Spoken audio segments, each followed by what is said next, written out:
एक महिला जो बदसूरत होने के साथ बहुत भयानक लगती थी, जिसके सिर पर बालों की जगह खतरनाक सांप नजर आते थे। ये महिला हजारों साल पहले हुआ करती थी। ऐसा कहा जाता है इस महिला के आंखों में देखने से लोग पत्थर बन जाते थे। जो इसके नजदीक आने की कोशिश करता तो उस महिला के सिर के सांप उसे डस लेते थे और उसकी मौत हो जाती थी। कई राजाओं ने उस महिला को मारने की कोशिश की, लेकिन कोई भी ऐसा नहीं कर पाया और काल के गाल में समा गया। आज के इस वीडियो में हम इसी कहानी से आपको रूबरू कराएंगे, जिसे सुनकर आपके रोंगटे खड़े हो जाएंगे, क्योंकि ये ऐसी महिला की कहानी है जो सुंदर और निरपराध थी और उसे ऐसी सजा मिली कि वो बदसूरत और भयंकर राक्षसिन बन गई। तो जानने के लिए बने रहिए हमारे साथ वीडियो के अंत तक। हम बात कर रहे हैं हजारों साल पहले मौजूद महिला मेडुसा की, जो पृथ्वी पर मौजूद खूबसूरत परियों में से एक थी। वो समुद्री देवता फॉर्सी और केटो की बेटी थी। वो सुनहरे बालों वाली एक सुंदर युवती थी। मेडुसा अपने माता पिता की 3 बेटियों में से एक थी। ऐसा कहा जाता है कि मेडुसा ग्रीक देवी एथेना की परम भक्तिन थी। इसके साथ ही एथेना ग्रीक के लोगों के देवता जियूस की बेटी थी, जिससे जियूस बहुत ज्यादा प्यार करते थे और उन्होंने एथेना को सभी गुणों से युक्त बनाया था। ग्रीक मान्यता के अनुसार ऐसा कहा जाता है कि एथेना के पास बहुत शक्तियां थी। वो बुद्धि, कला, साहस और युद्ध की देवी कही जाती थी। आप आज भी ग्रीक साम्राज्य के देशों में एथेना की मूर्ति को देख सकते हैं। वो युद्ध में इस्तेमाल होने वाला ढाल लेकर खड़ी नजर आती है।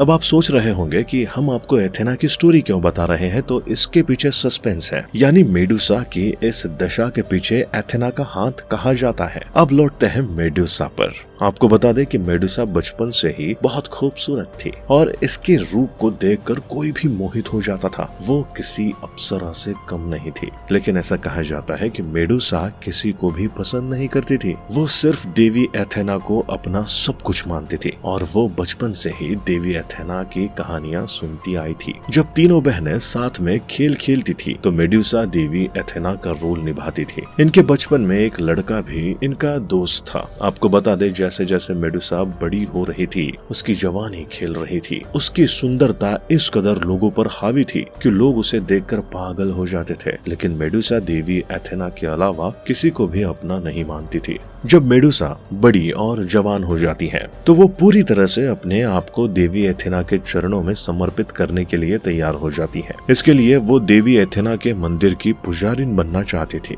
ग्रीक मान्यता के अनुसार देवी एथेना के मंदिर में वही पुजारिन बन सकता था जो पूरी तरह से आचरण में अच्छा और पवित्र हो, उसका किसी भी मर्द से कोई संबंध न हो। ये सब मेडुसा को भी पता था। वो बचपन से इन सब नियमों के बारे में पढ़ती और जानती आई थी और इन्हीं नियमों का पालन करती थी और उसे लगता था कि वो देवी एथेना के मंदिर की पुजारिन बनने की योग्य है और इसमें वो सफल भी होती है। उसे देवी एथेना के मंदिर की पुजारिन बना दिया जाता है। पुजारिन का पद मिलने के बाद मेडुसा अपने आप को देवी एथेना के चरणों में समर्पित कर देती है और अपना सब कुछ न्यौछावर कर देती है। इस तरह मेडुसा देवी एथेना के मंदिर में पूरा वक्त देने लगती है और धीरे धीरे समय बीतने लगता है। ऐसा कहा जाता है कि मेडुसा देवी एथेना से भी काफी ज्यादा खूबसूरत थी और उसके सुनहरे बाल उसकी सुंदरता में 4 चांद लगाते थे। वहीं जो लोग देवी एथेना के मंदिर दर्शन करने के लिए आते थे वो मेडुसा के सुंदरता के कायल हो जाते थे। धीरे धीरे मेडुसा की चर्चा दूर दूर तक होने लगी। देवी एथेना मेडुसा की भक्ति से बहुत खुश थी, लेकिन उसकी सुंदरता से वो जलती थी। उसे नहीं पसंद था कि कोई मर्द मेडुसा की सुंदरता का बखान करे। एडेना को मेडुसा से जलन होने लगी थी, लेकिन मेडुसा पूरे मन से देवी एथेना को पूछती थी, इसलिए एथेना उसके साथ बुरा बर्ताव नहीं करती थी। समय बीतता है और चीजें बदलती हैं। अब जो मर्द या लोग मंदिर के दर्शन करने आते थे वो मेडुसा पर ही नजर गड़ाए रखते थे। कुछ लोग तो सिर्फ मेडुसा को देखने के लिए ही आते थे। इससे एथेना को बहुत ज्यादा मेडुसा से प्रॉब्लम होने लगी थी। वो पूरी तरह से बेचैन हो गई। उसे समझ में नहीं आ रहा था कि वो मेडुसा का क्या करे। ग्रीक माइथोलॉजी के अनुसार इनकी बेचैनी देखकर समुद्र के देवता पोसीडोन ने देवी एथेना की बेचैनी को देखा। ऐसा कहा जाता है कि देवी एथेना और समुद्र के देवता पोसीडोन के बीच बहुत बड़ी दुश्मनी थी, और ऐसा इसलिए क्योंकि इन्होंने एक शहर पर कब्जा करने के लिए दोनों के बीच युद्ध हुआ था और इस युद्ध में देवी एथेना की जीत हुई थी। इस हार का पोसीडॉन बदला लेना चाहता था और वो इस मौके की तलाश में था जो उसे मेडुसा के रूप में मिल चुका था। इस मौके का फायदा उठाने के लिए पोसीडॉन मौके की तलाश में था और उसकी ये तलाश एक दिन पूरी हो गई जब मेडुसा मंदिर के कुछ सामान के लिए बाहर गई थी, और उसी समय पोसीडॉन एक सुंदर राजकुमार का रूप धरकर मेडुसा के सामने प्रकट हुआ और उसे अपने प्रेमिका बनाने के लिए कहा, लेकिन मेडुसा ने उसे मना कर दिया और मंदिर के अंदर भागकर आ गई। लेकिन पीछे से पोसीडॉन भी आ गया क्योंकि उसके अंदर काम वासना जाग उठी थी। उसने मेडुसा से जबरदस्ती की। मेडुसा देवी एथेना के सामने मदद करने के लिए गिड़गिड़ाती रही, लेकिन देवी एथेना उसके साथ हो रही घटना से खुश थी। इस तरह पोसीडॉन अपनी चाल में सफल हुआ और उसने मेडुसा के साथ संबंध बना लिया और वापस चला गया। इससे देवी एथेना क्रोधित हो गई और मंदिर को अपवित्र करने के कारण मेडुसा को श्राप दिया कि जो भी उसके सामने आएगा वो पत्थर का हो जाएगा, वही उसके सुनहरे बाल सांप का रूप धारण कर लेंगे। इस घटना से मेडुसा टूट गई और मंदिर के एक कोने में बैठकर रोने लगी। जब उसकी आवाज को उसके दोस्तों ने सुना तो वो सब उसके पास दौड़ आए, लेकिन मेडुसा उन्हें देख नहीं सकती थी। लेकिन दोस्त के कंधे पर हाथ रखने से सांपों ने उसे काट लिया और मेडुसा तुरंत उसकी तरफ मुड़ गई, जो मेडुसा के देखने से पत्थर बन गया। ये देखकर वो अपने दोस्त को पकड़कर रोने लगी, लेकिन वो कर भी क्या सकती है। इसके बाद कई लोगों ने उसे मारने की कोशिश की, क्योंकि ऐसा कहा जाता है कि उसे जो भी मारेगा उसे इनाम दिया जाएगा, लेकिन कोई भी उसे मार नहीं पाया।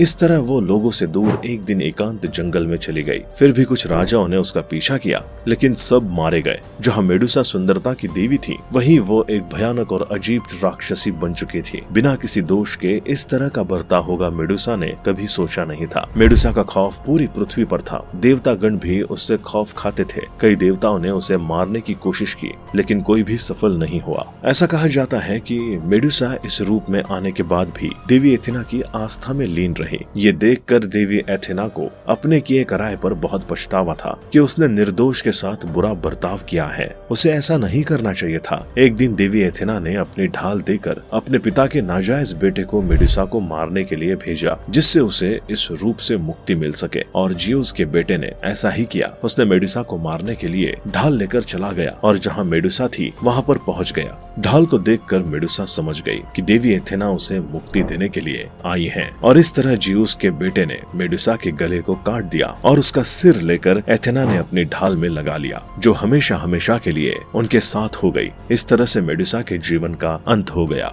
बिना किसी गलती के मेडुसा को सजा मिली और ये सजा उसकी मुक्ति का कारण भी बनी। दोस्तों, आपको ये वीडियो कैसा लगा हमें जरूर बताइएगा। वीडियो पसंद आया हो तो वीडियो को लाइक और शेयर करना ना भूले और चैनल को सब्सक्राइब कर ले।